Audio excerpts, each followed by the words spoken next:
As airline workers have been dealing with chaos at airports when employees calling out Air Canada for what he says is a sudden pay cut for part-time employees implemented without warning. They told us this the day before we received our new pay stub.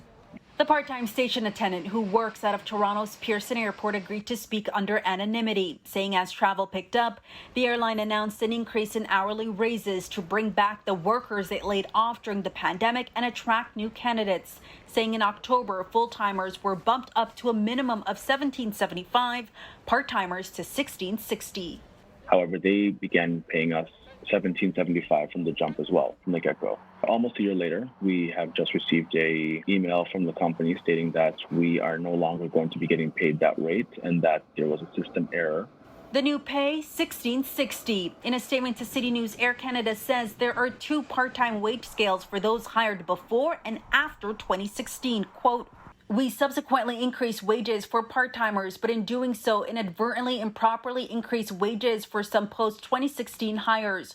We are correcting these errors to be compliant with the collective agreement scale for them, as well as creating parity with their peers in the same group, i.e. those hired after January 1, 2016.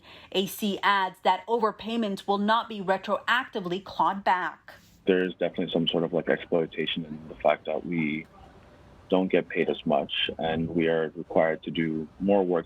The employee says they've expressed concerns to both AC and the union, but they haven't received a response. The union representing the aviation workers tells CityNews it has filed a grievance on the matter and, quote, "Obviously, we understand the frustration of our part-time membership, but there is nothing that can be done to force the employer to continue to pay the incorrect wage."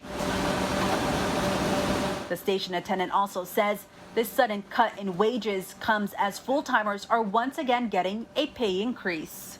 We're doing the exact same job as the full-timers for less pay. It looks like they're basically taking it from us as part-timers to give it to the full-timers.